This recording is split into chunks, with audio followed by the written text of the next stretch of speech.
Nous devons être capables de discerner l'œuvre de l'esprit de celle de la chair. Genèse 7, 1, 24.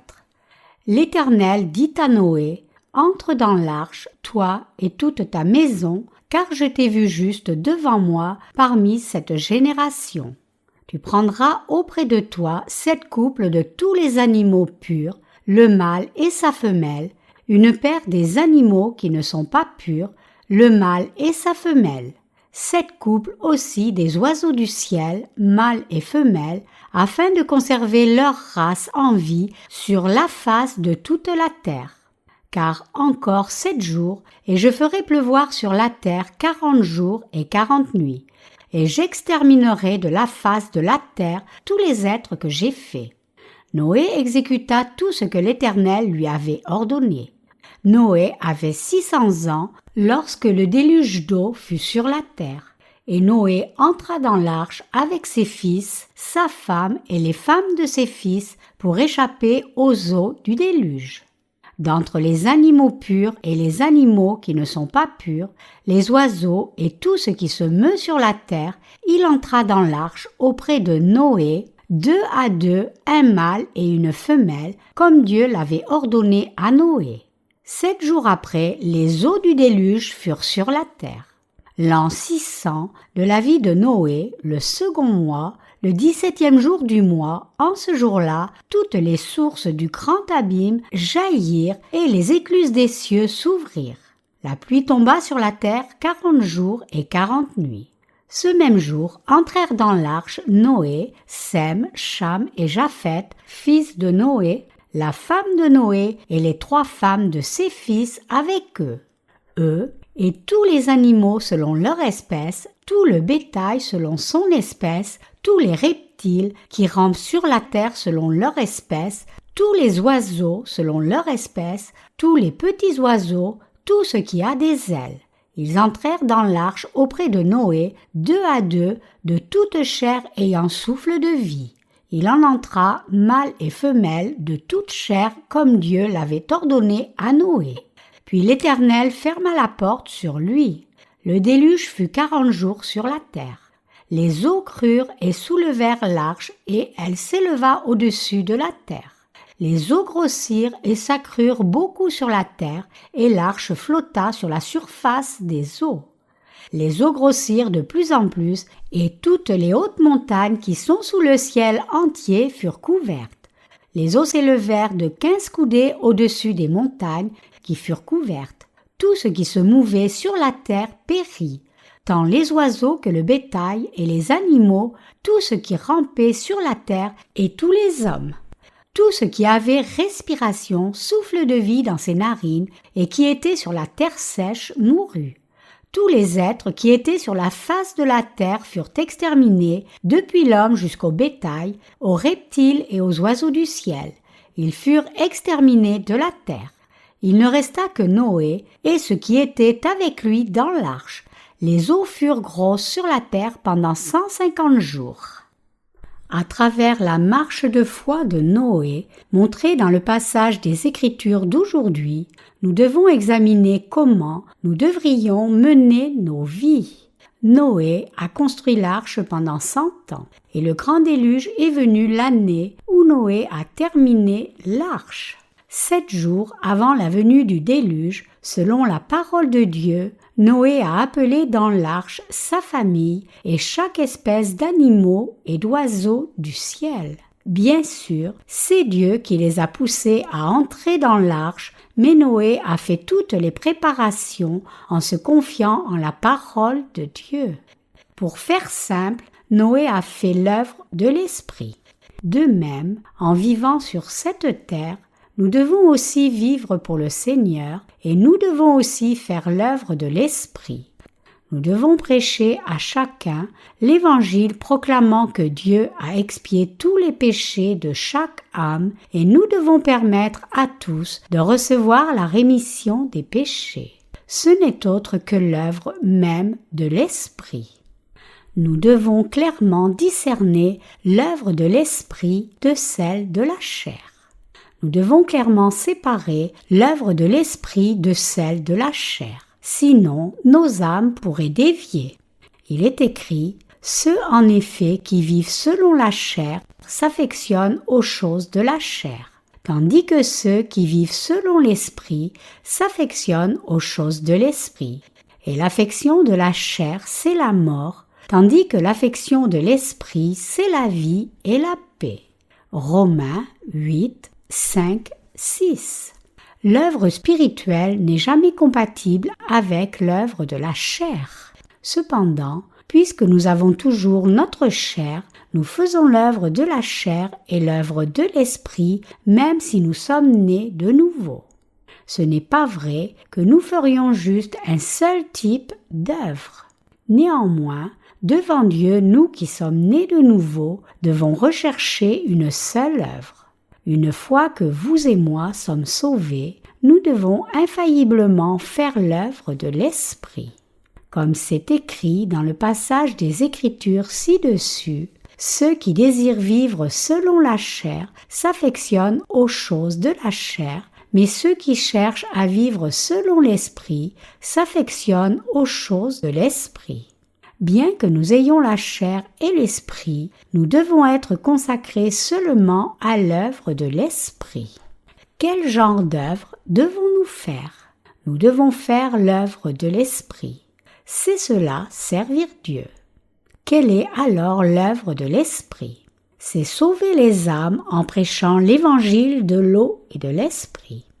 Le Seigneur a dit « Dieu est esprit et il faut que ceux qui l'adorent en esprit et en vérité. » Jean 4, 24.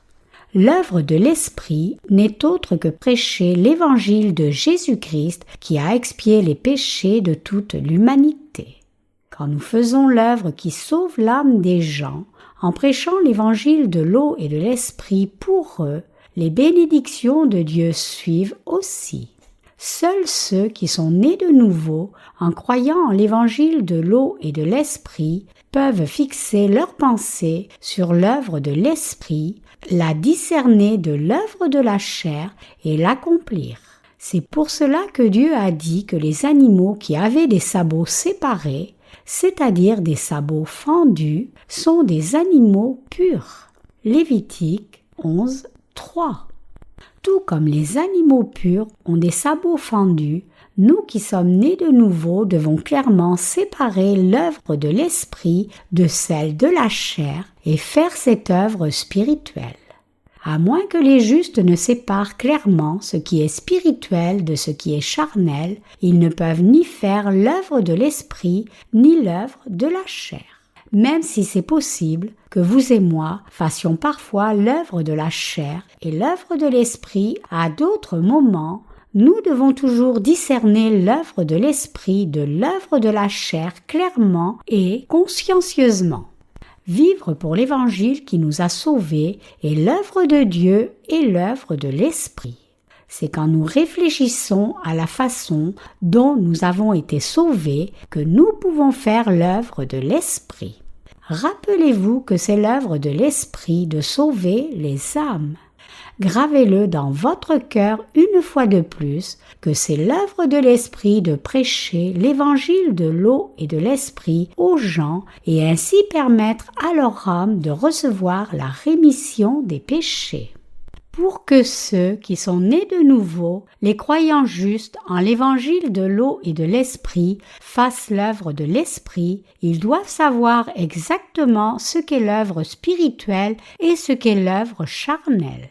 Les justes qui sont nés de nouveau par l'évangile de l'eau et de l'esprit ont à la fois l'esprit et la chair. À la différence des incroyants qui ont seulement la chair, les croyants nés de nouveau ont le Saint-Esprit dans leur cœur. Donc, ceux qui sont nés de nouveau par l'évangile de l'eau et de l'esprit font à la fois l'œuvre de l'esprit et l'œuvre de la chair aussi. C'est précisément pour cela que les justes doivent discerner exactement ce qu'est l'œuvre de l'esprit et ce qu'est l'œuvre de la chair et rechercher l'œuvre de l'esprit. Si une personne juste ne sait pas ce qu'est l'œuvre de l'esprit ou comment l'accomplir, mais cherche seulement l'œuvre de la chair, alors cette personne mène une vie mauvaise et erronée. Vous devez tous réaliser que prêcher l'évangile de l'eau et de l'esprit est l'œuvre de l'esprit et chercher cette œuvre spirituelle. Quand nous rencontrons quelqu'un, nous prions « Seigneur, veuille sauver cette âme ». En réalité, Dieu a déjà expié tous les péchés de cette âme aussi. Cependant, nous devons prêcher l'évangile à la personne pour qu'elle puisse réaliser ce fait et y croire. Nous devons ainsi la conduire à son salut. Prêcher l'évangile de l'eau et de l'esprit n'est pas quelque chose que n'importe qui puisse faire. Cette œuvre est quelque chose qui ne peut être fait que par ceux qui ont été rachetés d'abord en croyant en l'évangile de l'eau et de l'esprit, et ce n'est autre que l'œuvre de l'esprit. C'est quand nous prêchons l'évangile de vérité, proclamant que Dieu a sauvé chacun du péché en expiant tous les péchés de tous les gens de ce monde, que les âmes peuvent atteindre leur salut en entendant cette vérité et en y croyant de tout cœur. Donc, selon le genre d'œuvre que nous faisons, les gens peuvent soit être sauvés, soit rester incapables d'être sauvés. Nous avons été sauvés par l'évangile de l'eau et de l'esprit. Cependant, il est d'une importance cruciale de voir quel genre d'œuvre nous qui sommes sauvés faisons. Nous devons tous comprendre pleinement quel genre d'œuvre nous devons faire pour faire l'œuvre de l'esprit. C'est parce qu'à moins de savoir quelle est l'œuvre de l'esprit, nous ne pouvons l'accomplir. Quelle est l'œuvre de l'esprit? C'est prêcher l'évangile aux gens. En croyant, ces âmes seront sauvées quand nous prêchons l'évangile. Chacun de nous doit aussi discerner et faire l'œuvre de l'esprit individuellement, mais c'est quelque chose qui est très difficile. En d'autres termes, il n'est pas facile de faire l'œuvre de l'esprit qui nous demande de prêcher l'évangile en nous rappelant que c'est ce que Dieu demande réellement de notre part. Bien que cette œuvre ne soit pas si facile, en même temps, cependant, elle est aussi simple. Si nous allons où l'œuvre de la chair abonde, nous sommes liés à faire l'œuvre de la chair, mais si nous allons où l'œuvre de l'esprit est accomplie, nous sommes liés à faire l'œuvre de l'esprit. Si nous demeurons dans l'Église de Dieu qui fait l'œuvre de l'Esprit et partageons la communion avec les justes, alors nous ferons automatiquement l'œuvre de l'Esprit. En dépit de cela, nous faisons encore parfois autre chose d'entièrement à côté au lieu de faire l'œuvre de l'Esprit. Nous devons donc réaliser clairement quelle est l'œuvre de l'Esprit et quelle est l'œuvre de la chair. Nous sommes ici pour servir l'œuvre que Dieu a déjà faite. Nous devons nous offrir nous-mêmes à l'œuvre de la diffusion de l'Évangile, mais le problème, c'est que parfois nous ne réalisons pas ce devoir. Dieu a dit à Noé de construire l'arche quand il avait 500 ans, et Noé a terminé cette arche à l'âge de 600 ans. Quand l'arche était prête, Dieu a dit à Noé: toi et ta famille devez entrer maintenant dans l'arche, et vous prendrez avec vous 7 paires d'animaux purs et 2 paires d'animaux impurs, mâles et femelles. Pourquoi Dieu a-t-il ordonné à Noé de prendre 2 paires d'animaux impurs et 7 paires d'animaux purs? C'est parce qu'alors que les animaux purs devaient être préservés complètement et fleurir une fois que le déluge serait fini, les animaux impurs devaient juste rester existants. Par contre, les animaux purs devaient aller bien et être parfaits. C'est pour cela que Dieu a spécifié les 7 paires, mâles et femelles. Comme vous le savez peut-être bien, le nombre 7 dans la Bible désigne Dieu et la perfection, alors que le nombre 6 implique l'homme et l'imperfection. Regardez ce que Dieu a fait pour nous, l'œuvre de notre salut. Il a expié tous nos péchés parfaitement. L'Église de Dieu qui prêche l'évangile de l'eau et de l'esprit est parfaite en faisant l'œuvre de Dieu. Tout comme Noé a fait son œuvre spirituelle de perfection pendant 100 ans, nous pouvons le faire aussi. que Noé construise l'arche et que nous prêchions l'évangile de l'eau et de l'esprit aux gens, les deux sont la même œuvre spirituelle. Nous devons être plus consacrés à l'œuvre de l'esprit. Même si nous faisons à la fois l'œuvre de l'esprit et l'œuvre de la chair, nous devons être plus dévoués à l'œuvre de l'esprit. Nous faisons tous l'œuvre de la chair par nature, même sans que personne ne nous le dise. Les animaux impurs peuvent survivre et se multiplier avec les 2 paires mises dans l'arche. Cependant, les animaux purs sont faibles et donc si seulement 2 paires mâles et femelles étaient mises, les espèces pourraient ne plus être préservées. C'est pour cela que Dieu a dit à Noé de prendre dans l'arche 7 paires d'animaux purs pour préserver leur perfection. Nous devons croire en cette œuvre que Dieu a faite pour nous parfaitement et avec cette foi, nous devons faire l'œuvre de l'Esprit. En d'autres termes, même si nous, qui sommes nés de nouveau, avons encore notre chair, puisque nous avons aussi l'Esprit avec nous, nous devons faire l'œuvre de Dieu. C'est pour cela que l'apôtre Paul a dit qu'un trésor a été mis dans des vases d'argile, comme il est écrit. Nous portons ce trésor dans des vases de terre afin que cette grande puissance soit attribuée à Dieu et non pas à nous. 2 Corinthiens 4, 7. Cela signifie que même si ceux qui sont nés de nouveau sont faibles et insuffisants dans leur chair, ils ont quand même le Saint-Esprit en eux.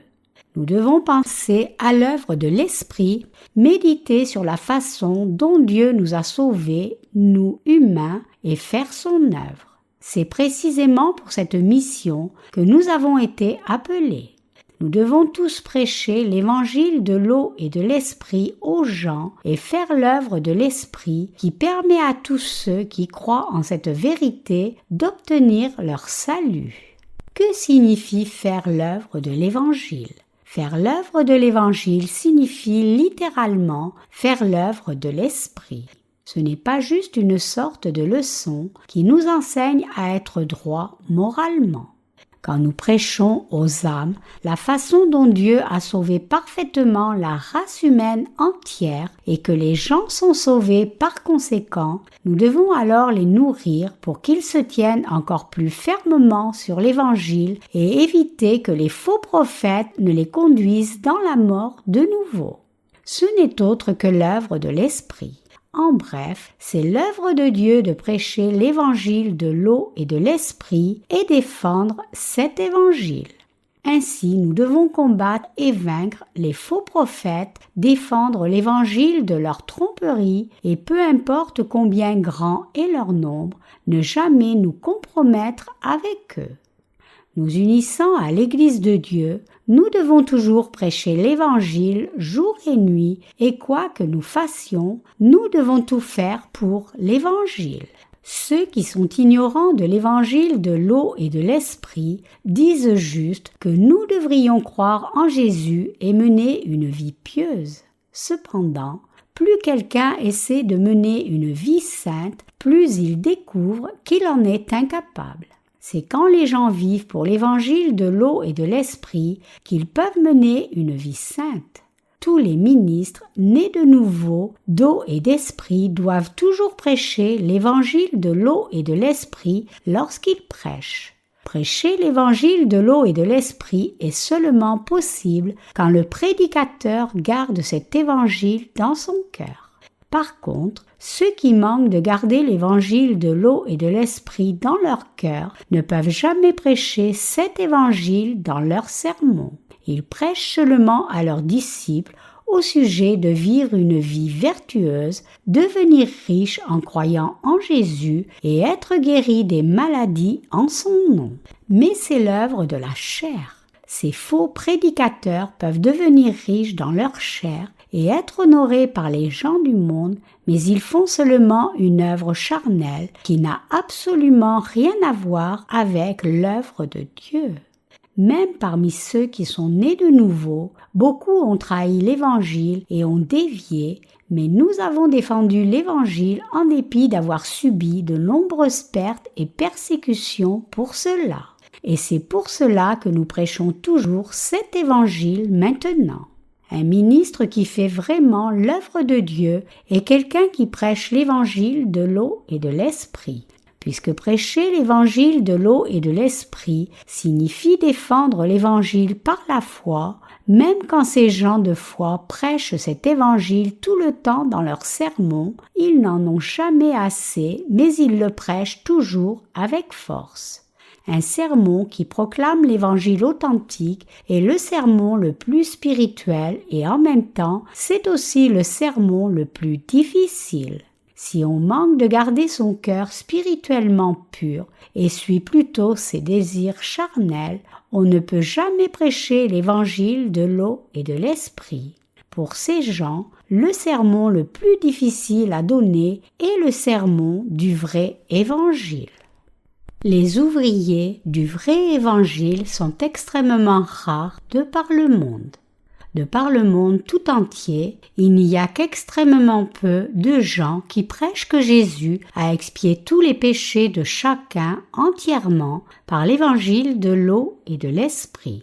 Quand nous avons commencé à diffuser cet évangile de vérité dans le monde entier par notre ministère de la littérature, nos ouvriers en charge du ministère Internet ont fait un usage intensif des moteurs de recherche pour voir s'il y avait quelqu'un qui servait l'évangile de l'eau et de l'esprit comme nous par hasard. Mais nulle part, il n'y avait quelqu'un qui prêche l'évangile de l'eau et de l'esprit. Même maintenant, bien qu'il y ait beaucoup de gens qui prêchent, puisque Jésus a expié tous nos péchés, nous sommes devenus des gens justes, sans péché. Ce n'est pas l'évangile de l'eau et de l'esprit qu'ils prêchent.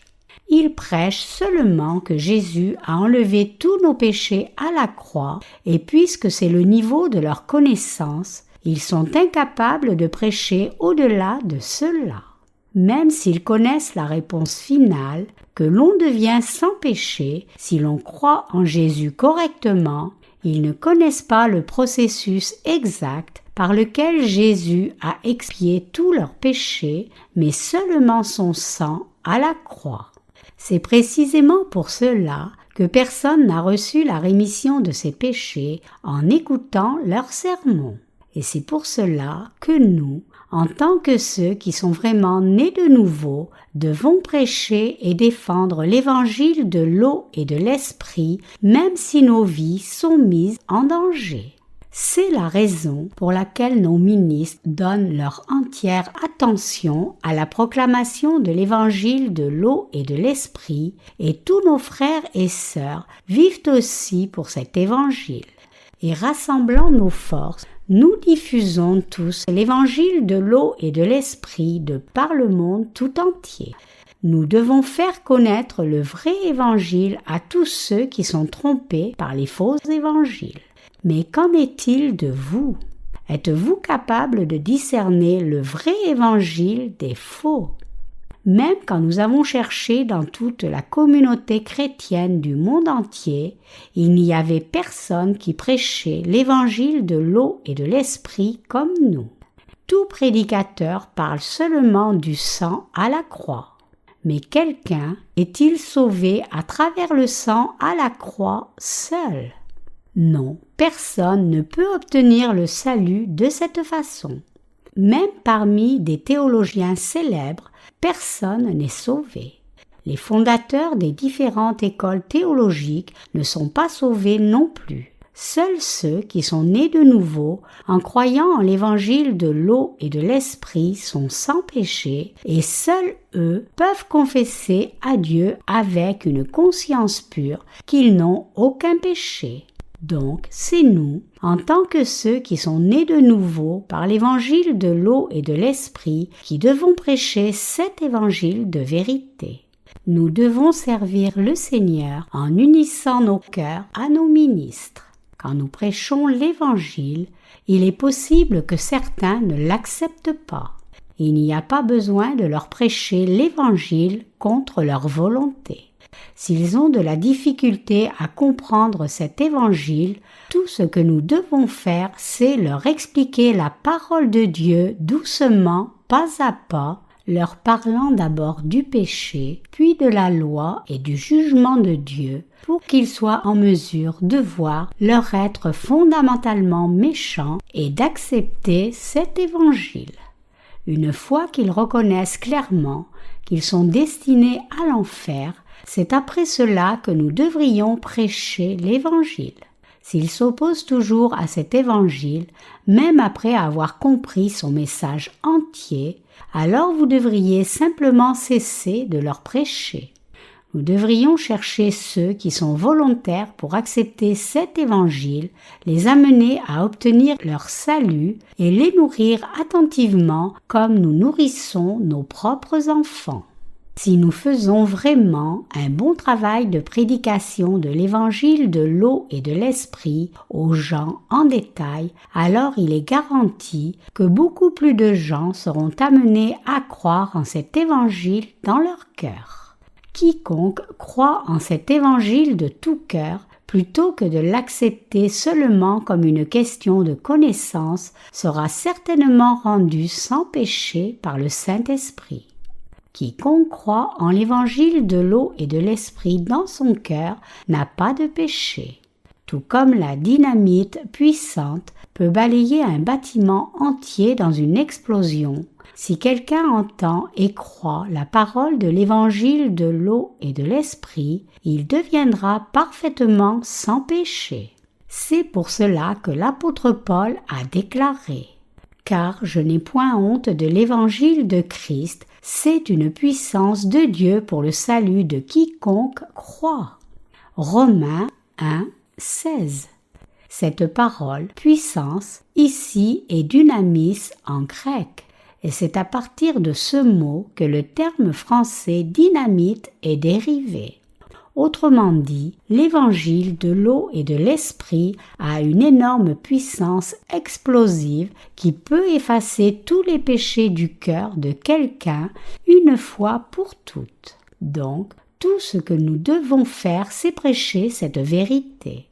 Puisque cet évangile est le vrai évangile, si seulement quelqu'un l'entend et y croit, son cœur deviendra sans péché.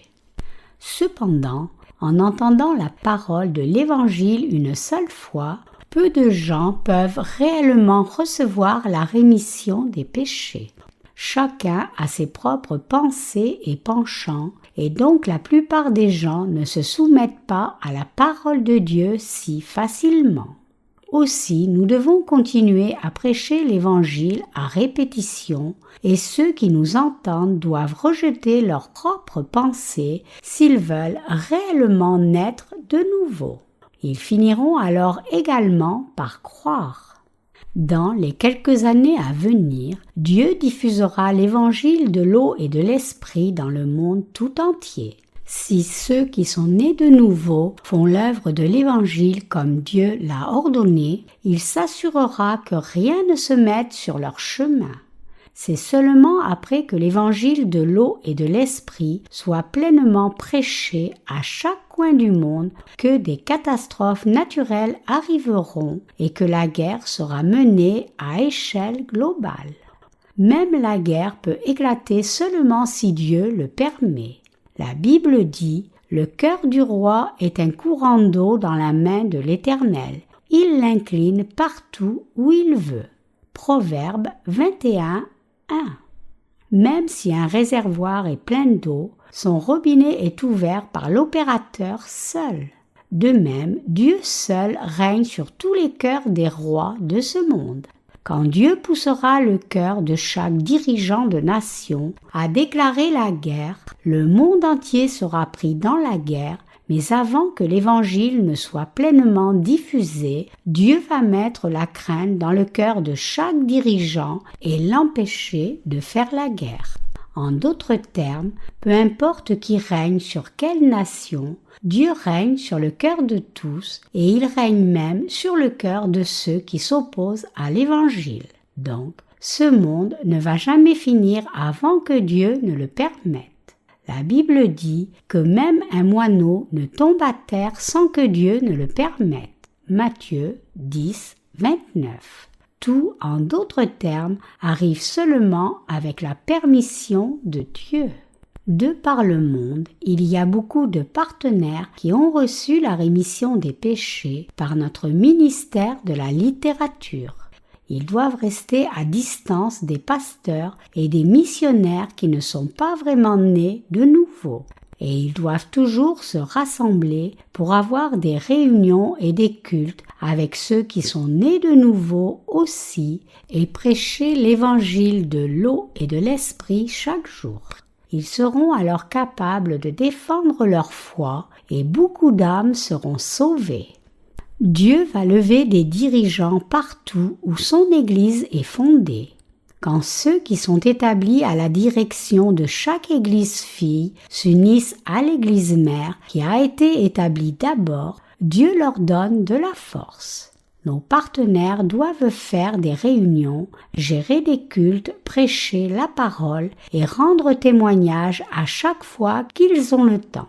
Je vous exhorte à persévérer avec patience et à faire l'œuvre de l'Évangile en attendant le jour du Seigneur.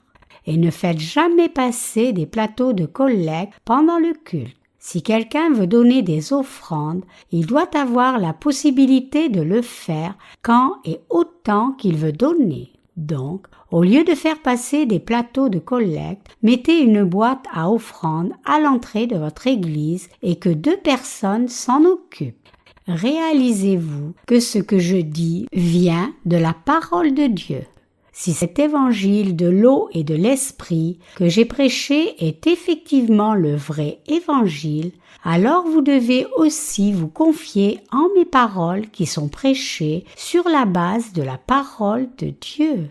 Je ne dis pas ici que tous mes arguments sont inconditionnellement corrects. Plutôt, en regardant sur la base de la parole de Dieu, cet évangile de l'eau et de l'esprit est la vérité. Et c'est pour cela qu'il est correct pour nous de servir l'Évangile. Et ce qui est proposé selon la parole de Dieu et inspiré par le Saint-Esprit est bon. C'est quand les gens croient la vérité de l'Évangile de l'eau et de l'Esprit qu'ils peuvent vraiment recevoir la rémission de leurs péchés. C'est pour cela que je vous dis que vous devez croire en cet Évangile de l'eau et de l'Esprit. Noé aussi a fait l'œuvre de l'esprit. Vous avez à la fois l'esprit et la chair. Noé avait aussi à la fois la chair et l'esprit. Juste parce que quelqu'un est un homme de Dieu, cela ne signifie pas qu'il fera toujours l'œuvre de l'esprit.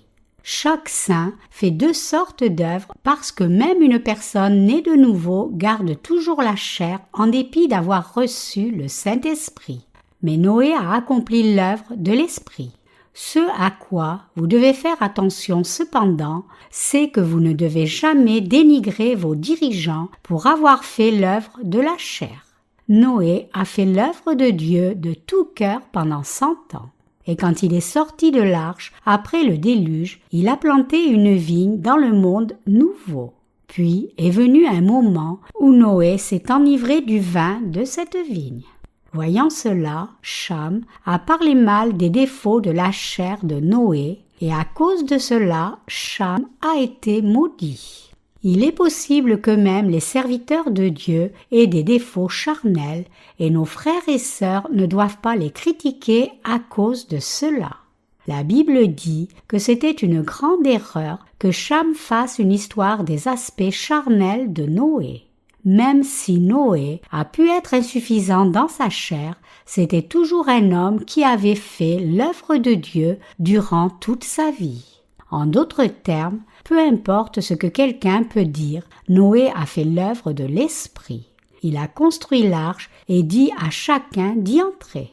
C'est parce que les gens n'ont pas écouté les paroles de Noé et ont refusé d'entrer dans l'arche qu'ils n'ont pas été sauvés.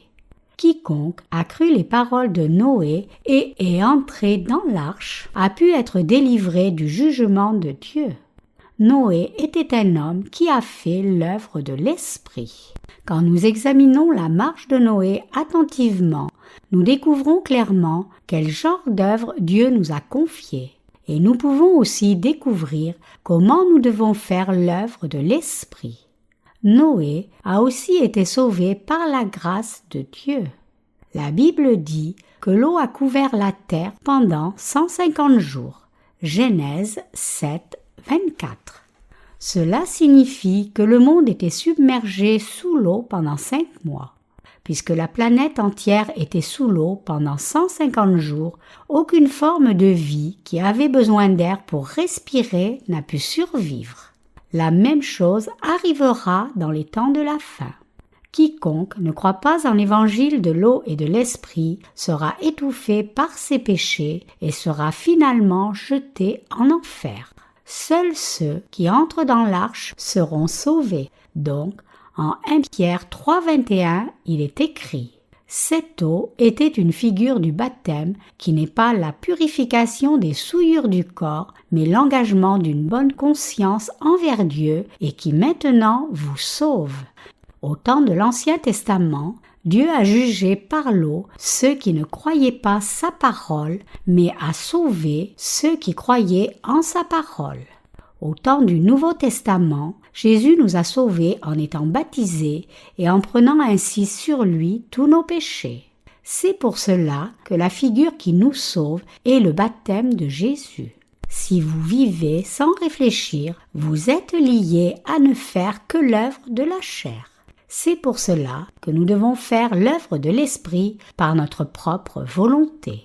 Considérons ici comment les pièces ont été faites dans l'arche. L'Église de Dieu sépare clairement et résolument les sauvés des non-sauvés. L'Église de Dieu est une Église qui diffuse la grâce à chacun. Pour que quelqu'un vienne pleinement dans l'Église de Dieu, il doit d'abord être sauvé en croyant en l'Évangile de l'eau et de l'Esprit. Même si les animaux impurs sont aussi entrés dans l'arche avec les animaux purs, ils n'ont pas été mélangés. Des pièces étaient faites et les différents animaux étaient placés dans différentes pièces selon les espèces, du bétail au lapin, en passant par les brebis. Tous étaient mis dans des pièces différentes et seulement avec les mêmes espèces. Donc, même aujourd'hui, peu importe qui peut venir dans l'Église de Dieu, quiconque n'est pas sauvé ne peut pas se mélanger aux justes car il est toujours pécheur. Dieu sépare les sauvés des non-sauvés, mettant les gens sauvés avec les autres gens sauvés et les gens non sauvés avec les autres gens non sauvés. Pensez-vous que la Bible est enseignée dans les séminaires? Non, ce n'est pas vraiment le cas. Notre école de mission est probablement le seul endroit où la Bible est lue, où des discours sont donnés sur la base des Écritures et où différents sujets sont clairement débattus. Même les théologiens chrétiens n'ont pas eu leur diplôme en faisant des recherches et en expliquant ce que la Bible dit vraiment. Ils ont reçu leur diplôme de doctorat en écrivant des dissertations sur certains sujets reliés au christianisme selon leur propre pensée. Toutes ces choses sont venues de leur propre tête, non de la parole de Dieu. Comme les dirigeants chrétiens de ce temps ne sont pas nés de nouveau, ils interprètent tous la Bible selon leurs propres notions et désirs. Prenons un exemple ici. Il est écrit en Malachie 3, 10, 11. « Apportez à la maison du trésor toutes les dîmes, afin qu'il y ait de la nourriture dans ma maison. Mettez-moi de la sorte à l'épreuve, dit l'Éternel des armées. Et vous verrez si je n'ouvre pas pour vous les écluses des cieux, si je ne répands pas sur vous la bénédiction en abondance. Pour vous, je menacerai celui qui dévore, et il ne vous détruira pas les fruits de la terre. Et la vigne ne sera pas stérile dans vos campagnes, dit l'Éternel des armées. » Le message central de ce passage est que tout appartient à l'Éternel Dieu.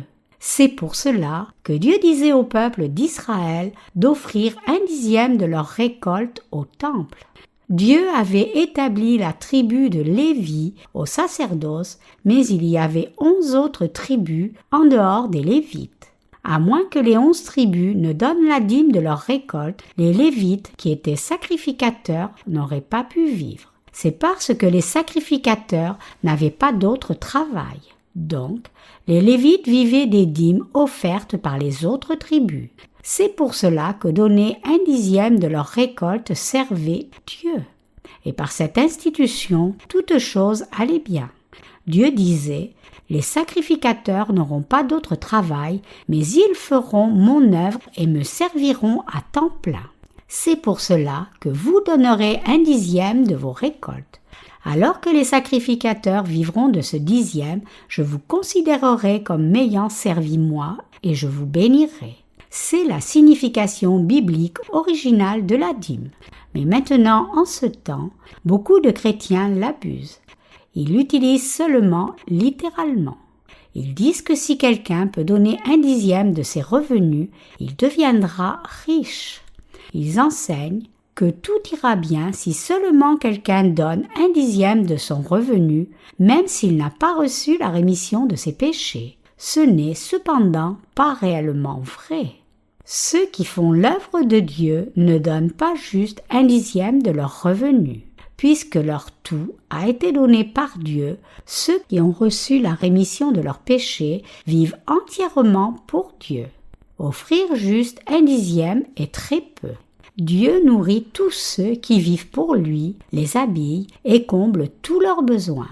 En d'autres termes, si vous travaillez entièrement pour Dieu, il comblera tous vos besoins en abondance. Puisque nous avons tout reçu de Dieu, c'est seulement une évidence que nous le servions de tout cœur.